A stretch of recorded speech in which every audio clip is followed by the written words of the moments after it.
और सिर्फ कुछ ही दिनों के बाद देश को अयोध्या में एक भव्य राम मंदिर मिलने वाला है।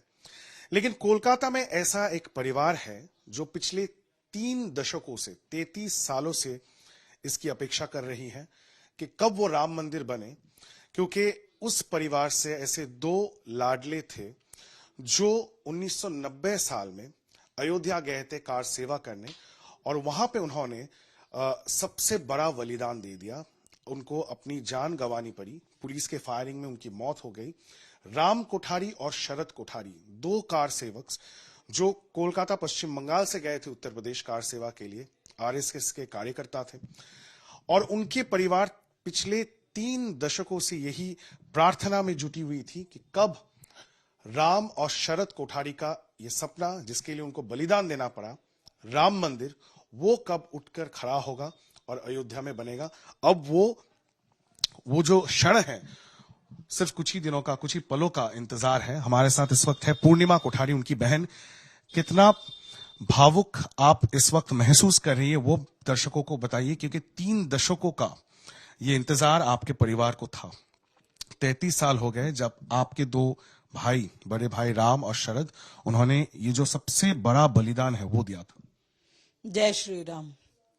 ये जय श्री राम का नारा जो मेरे भाइयों ने ही मेरे मुंह पर डाला, आज 33 साल से इस नारे को मैं अपने बोलचाल की भाषा में हमेशा उपयोग में लेती हूँ।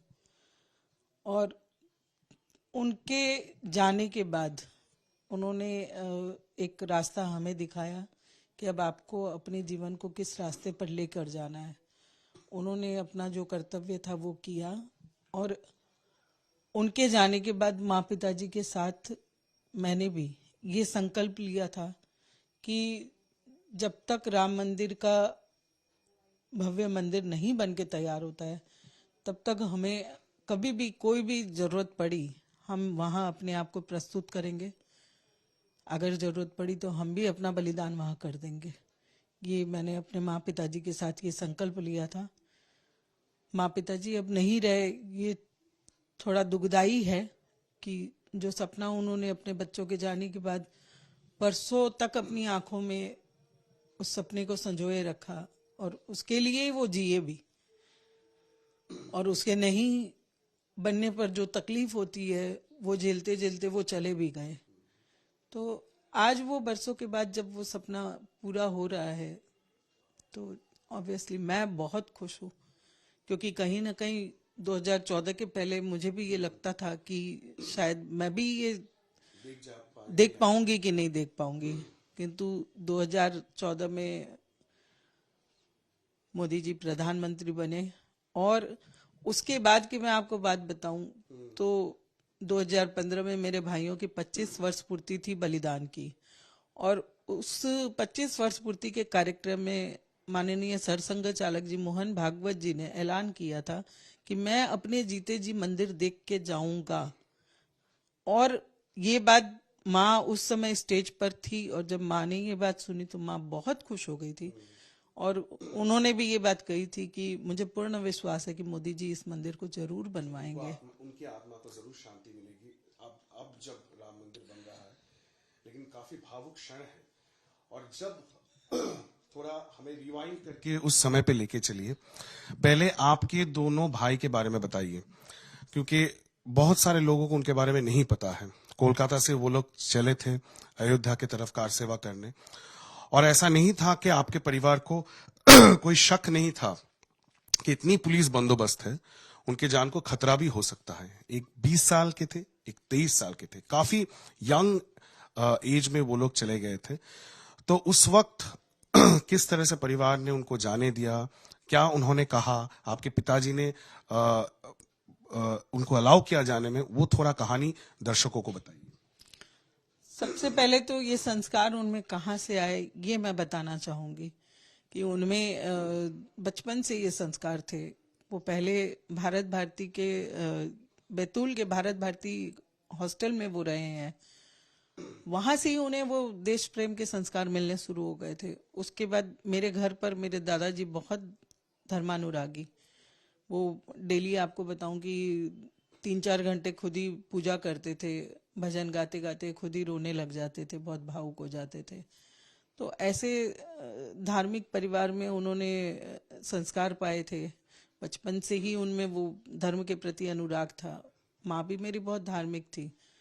ये सब देखते देखते वो बड़े हुए, और जब 7-8 साल के थे उस समय ही वो आरएसएस की शाखा जाना शुरू हुए। तो जब आरएसएस की शाखा जाना शुरू हुए तो वहां उन्हें और भी महापुरुषों के बारे में जानकारी मिली, देश के बारे में। लेकिन जब कार सेवा के लिए जाने की बुलावा आया, तब क्या परिवार राजी हुआ उनको छोड़ने में? कि 20 और 23 साल के थे महज। परिवार मैंने अगर परिवार में कहूँ तो सबसे पहले तो पिताजी की बात आती है, और पिताजी और भैया में एक कन्वर्सेशन हुआ था। उन्होंने ये बात पूछी भैया से कि भाई हम तो मारवाड़ी फैमिली से हैं, तो हम धन से भी मदद कर सकते हैं, क्या जरूरी है कि हम वहां जाएं? तो बड़े भैया ने बहुत उस बात पर पिताजी को बहुत स्ट्रांगली कहा कि पिताजी ये हमारी बहुत बड़ी गलती है, हमें कार्य को करने के लिए तन मन धन तीनों से लगना चाहिए। जी। तो उससे पहले जब संगठन में बातचीत हो रही थी कि भाई हर घर से सिर्फ एक ही जन जाएगा, तो बड़े वाले को बोला गया तुम बड़े हो, तुम समझदार हो, तुम रुक जाओ। तो उसने संगठन के जितने अधिकारी थे उनको बोल दिया कि राम के काज में राम तो जाएगा ही, मैं तो नहीं रुकूंगा, आप छोटे को रोक लीजिए। छोटे को बोला गया कि शरद तुम रुक जाओ, तो बोले जहां राम जाएगा वहां लखन जाएगा। और इस तरीके से वो दोनों ही नहीं माने, और संगठन भी उनको कुछ भी रोकने में कामयाब। हर एक घर से एक एक प्रतिनिधि जा रहे थे, तो आपका घर ऐसा एक यूनिक घर था जहां से दोनों ही लड़के, दो बेटे, दोनों ही चले गए कार सेवा में। जी। और बाकी तो इतिहास है। हाँ, मतलब ये तो है कि भाभी को कौन टाल सकता है, वो वाली बात है। कुछ लोगों ने बाद में भी ये बात कही थी कि अरे आप तो दोनों को क्यों भेज दिए, एक को भेजना चाहिए था। तो मेरे मन में ये बात है कि हमारे लिए कौन ऐसा था कि जिसके जाने से हमें तकलीफ नहीं थी। हमारे लिए तो दोनों प्रिय थे, और दोनों ही, कोई भी रोकने के लिए किसी को भी हम नहीं बोल सकते थे कि तुम रुक जाओ, तुम रुक जाओ। हाँ, उस समय मेरी शादी जरूर 13 दिसंबर की फिक्स थी। तो पिताजी ने ये बोला था कि तुम दोनों चले जाओगे तो मुझे बहुत दिक्कत हो जाएगी, मैं अकेले कैसे संभालूंगा सब कुछ। तो बड़े भैया ने बोला कि पिताजी आप बिल्कुल चिंता ना करें, जैसे ही वहां का कार्य हम संपन्न करेंगे हम तुरंत वापस आएंगे और फिर हम सब संभाल लेंगे। वो दोनों सच में इतने एफिशिएंट भी थे कि वो हर काम को अच्छे से संभाल लेते। मैं आऊंगा उस विषय पे कि जब आपको ये पता चला, जब ये खबर आई, इतनी बड़ी आपदा, तब किस तरह से परिवार ने उसको उस संकट के घड़ी को कैसे फेस किया। लेकिन उससे पहले ये बताइए, जब वो लोग जाने वाले थे जिस दिन वो लोग जाने वाले थे हावड़ा स्टेशन से, तब आपके माताजी ने क्या कहा? माँ, देखिए मन से तो कहीं ना कहीं तकलीफ थी कि दोनों जा रहे थे इस तरीके से, पर माँ ने फिर भी उनको मंगल तिलक किया। उनको तिलक करके और घर से अपने जो रिचुअल्स होते हैं वो करके ही उन्हें विदा किया कि आप जा रहे हो जिस कार्य के लिए, आप उस कार्य को करके आओ, आप उसके लिए विजयी होके आओ। वही आखिरी बार था माँ ने अपने बेटों को। बिल्कुल। उसके बाद माँ को छोटे वाले भैया ने बहुत आग्रह करके और स्टेशन लेके गया, ट्रेन तक माँ को लेके गया। बड़े वाले भैया पिताजी को लेके आए।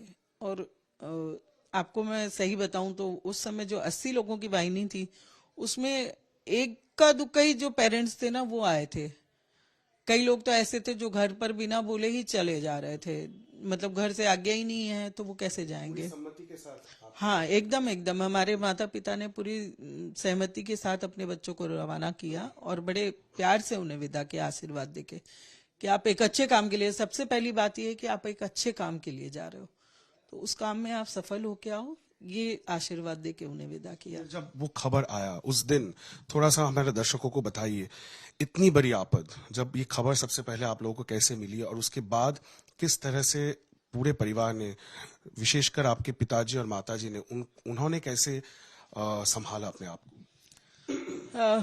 खबर ये 2 नवंबर की है, जब 11-12 बजे ही ऑलरेडी ये हो चुकी थी घटना और बड़ा बाजार तक ये खबर आ चुकी थी। कोलकाता का बड़ा बाजार मतलब आपको वो मेन एरिया, तो सबको पता चल गया। स्वतः मैं कहूँ कि पूरा बड़ा बाजार बंद हो गया। मतलब लोगों को जब ये खबर मिली स्वतः बड़ा बाजार बंद हो गया। एक तो मेरे पिताजी खुद बड़ा बाजार में पूरा सामाजिक स्तर पर लगे हुए थे, वो संस्था सामाजिक संस्था में थे। और दूसरा भाइयों को भी पूरा उनका कार्य क्षेत्र था, इसलिए बहुत लोग पहचानते थे। तो इसकी वजह से जब लोगों को पता चला, लोगों ने अपनी दुकानें और जो भी था उन्होंने बंद कर दिया, संस्थान वगैरह। और फिर उस दिन पिताजी कुछ कार्यवश बड़ा बाजार आए हुए थे, तो कुछ लोगों को पता चला कि वो इधर ही हैं हीरालाल जी। तो उन्हें खोज के और उन्हें लाया गया, और उन्हें लाके और जब बैठाया गया तो उनके मन में एक हाँ आशंका हो गई कि कोई तो बात है। तो बताया गया कि ऐसे ऐसे अयोध्या में सुन रहे हैं गोली वगैरह चली है। तो उन्होंने पूछा बच्चे कैसे हैं, बच्चों को तो कुछ नहीं हुआ ना। तो फिर उन्हें धीरे धीरे करके उन्हें बताया गया। अब ये सारी बातें यहाँ हो रही है बड़ा बाजार में, हम उस समय बेलूर में थे।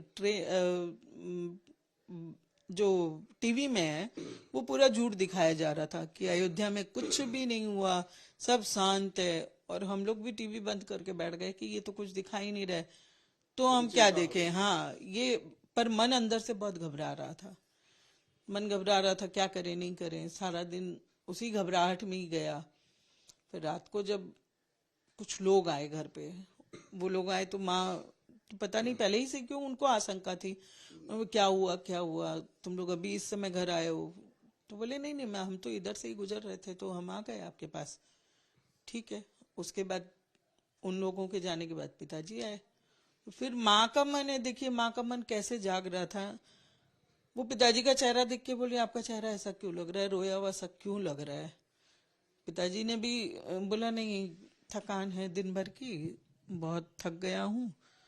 तो उन्हें खाना खाने के लिए दिया गया। उन्होंने कुछ विरोध नहीं किया, पहले बोला कि भूख नहीं है मुझे अभी। तो हम लोगों ने बोला नहीं नहीं कुछ तो खाना पड़ेगा आपको। तो उन्होंने हमारा मन रखने के लिए उस समय थोड़ा बहुत खाया। उसके बाद वो अपना बैठ गए, क्योंकि ये साहस तो उनको भी नहीं था कि वो माँ को ये खबर दे पाए। उनको तो पता चल गया था, उनको तो पहले ही बता दिया गया था। उसके थोड़ी देर बाद जब लोगों को लगा, लोग फिर एक साथ कई लोग घर पे घुसे। वो जब घुसे उसके बाद जो बातें हुई उसमें माँ को थोड़े बहुत ऐसे भनक दी गई कि सुने अयोध्या में गोली लगी है, गोली चली है और किसी बच्चे को गोली लगी है। तब भी ये नहीं बताया गया कि इतना बड़ा कांड हो चुका है। माँ तो इतना सब सुनने के बाद तुरंत ही बेहोश हो गई, वो अपने होश में ही नहीं। वो सारी रात वैसे ही बेहोशी में रही और मुझे समझ में नहीं आ रहा था मैं क्या करूं। आपकी शादी थी आप कह रहे थे? मेरी शादी थी। मैंने, हाँ, अब शादी के समय उस समय जैसे वो पाजेब वगैरह पहन के रखते हैं ना, मैंने पायल खोल दी अपने पाँव से कि वो छन छन कर रही थी, नहीं अच्छी लग रही थी। मैंने पाजेब खोली और पिताजी को ढूंढा। मैंने बोला पिताजी कहाँ है, पिताजी को खोजा ऊपर नीचे, तो पिताजी मिले। मैंने बोला पिताजी को कि मुझे अयोध्या जाना है, भैया और के पास जाना है, उनको मेरी जरूरत है। पिताजी बोला हाँ बेटा जरूर। तो आप लोग गए थे? नहीं, हम लोग नहीं जा पाए, क्योंकि तीनों का जाना शायद उस समय पॉसिबल भी नहीं था।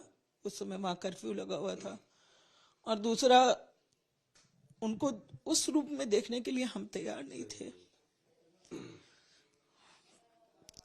हंसते खेलते दो बच्चे आपके घर से गए, उनको उस रूप में नहीं देख सकते थे। फिर हमारे ताऊ जी, उनको भेजा गया। एक्चुअली तो यहाँ का प्रशासन था, उन्होंने भी डिनाई कर दिया, कह दिया कि आप प्लीज यहाँ मत लाइए, यहाँ लाने से दिक्कत हो जाएगी, लोग भावना में आ जाएंगे। उनको इस बात की दिक्कत लग रही थी। और मेरे दादाजी जो हैं उनका भी ये मत था कि मोक्ष नगरी अयोध्या में उनका हुआ है बलिदान, तो ऐसे में उनको यहाँ नहीं लाना चाहिए, उनको वहीं पर अंतिम संस्कार करना चाहिए। बड़ा मुसीबत था कि इस घड़ी में, इस क्षण में आप उनके जो पार्थिव शरीर है उनको अपने घर में भी नहीं ला सकते। नहीं ला सकते, ये प्रशासन की तरफ से ये दिक्कत थी उनका। पुलिस हमारे घर बार बार आ रही थी और इस बारे में वो बार बार पूछ रहे थे कि आप लोग ला रहे हैं क्या। फिर ये भी बोला कि मत लाइए यहाँ पर, इस तरह का उनका था आग्रह। तो उनका अंतिम संस्कार जो है वहीं पे हुआ। हाँ, वहीं अयोध्या में बहुत बोलूं भव्य तरीके से हजारों साधु संतों के मंत्रोच्चार के बीच में उनका अंतिम संस्कार किया गया। और परिवार की ओर से कौन कौन गए थे यहाँ से? परिवार से ताऊ जी के बड़े बेटे थे वहां पर, जो उनके साथ ही अयोध्या गए थे कार सेवा में, और ताऊ जी गए थे। यही दो लोग थे वहां। फिर ये तो आपके ऊपर एक गुरु दायित्व फिर आ गया परिवार में। आपके दो बड़े भाई, उनका देहांत हो गया, और फिर इस परिस्थिति में और फिर अपने माता पिता को उस वक्त मतलब पूरी सिचुएशन को कंट्रोल करना, और उनको ये आप ही के कंधे पे आ गया जिम्मेदारी, तो कितना कठिनाइयों का सामना करना पड़ा उसके बाद? बहुत मुश्किल था। पहली बार जब इनके बलिदान के बाद दादाजी के पास गई, बहुत रोई। दादाजी ने उसी समय सर पे हाथ रख के बोला, बेटा माँ पिताजी के सामने मत रोना, वो तुमको देख के जिएंगे, तुम उनका सहारा बनना। उसके बाद मैं कभी भी इस विषय को लेकर माँ पिताजी के सामने मैं कमजोर नहीं होती थी, और हम तीनों एक दूसरे की एक कहूँ तो एक स्ट्रेंथ बन गए थे। हम तीनों एक दूसरे का सहारा बन गए थे। और सबसे बड़ी बात है कि मेरे माँ पिताजी दोनों अपने बच्चों के जाने के दुख से जो दुखी थे, वो अलग चीज थी। दुख था बहुत, किंतु उन्होंने उसका गर्व भी बहुत लिया। उन्होंने उस गर्व को जिया है, उस बलिदान को जिया है उन्होंने।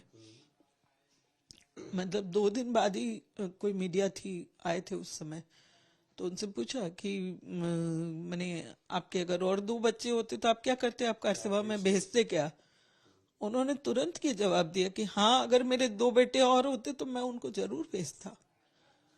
मेरे बच्चों ने राम काज के लिए अपना प्राण दिया है, तो मैं इस पर बहुत गर्वित हूं। मैं दुख अपनी जगह है, देखिए अपना मोह माया है, अपनी स्वार्थ है, वो अलग है, किंतु आज गर्व तो मैं भी बहुत महसूस करती हूँ। तो यहीं पे मेरा वो सवाल है, और दर्शक भी यही जानना चाहते हैं कि आप जा रही हैं अयोध्या, मंदिर के उद्घाटन के समय आप वहां पे उपस्थित रहेंगी, तो ये 33 साल का जो इंतजार है वो खत्म हो रहा है। आप ऐसे ही उसको बात करते करते आप भावुक हो गई, तो जब आप वो मंदिर पहुंचेंगी और मंदिर का उद्घाटन देखेंगी, तो क्या आपके मन में आएगा?